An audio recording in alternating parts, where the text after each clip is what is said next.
Polaganjem venaca i paljenjem sveća predstavnici Srpske ratarske čitaonice, Udruženja književnih i likovnih stvaralaca Staze, Subnor opštine Kula, Kulturno-umetničkog društva Ivan Senjuk i lokalne samouprave odali su počast streljanim kuljanima u aprilu 1941. godine od strane mađarskih okupatorskih vlasti. Pomen streljanima održali su prezviter Dragoljub Majstorović, arhijerejski namjesnik Kulski protonamjesnik Boško Marinkov i đakon Branislav Živković. Prezviter Dragoljub Majstorović, arhijerejski namjesnik Kulski, istakao je da je veoma važno čuvati sećanje na naše nevino postradale sugrađane, ne zbog nekakve osvete i gneva, već iz razloga što nas naša vera uči da je ljudski grešiti i božanski praštati. Kulturu sećanja na sve naše nevino postradale žrtve, a i za naše sugrađane Kuljane koji su svoje živote položili i koji su nevino streljani, eto na samom početku Drugog svjetskog rata,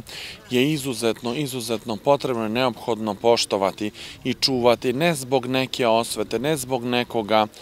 gneva ili bilo čega, kao što nas i Gospod Hristos uči da 7 puta 70 opraštati grehe treba, tako i mi treba da oprostimo, ali svakako ne smemo i ne trebamo da ih zaboravimo, zato što su oni ljudi koji su nevino postradali, eto možda samo zbog toga u ovom slučaju, zato što su bili Srbi, izjašnjavali se kao pravoslavni hrišćani. Ali, opet, vera nas naša hrišćanska pravoslavna uči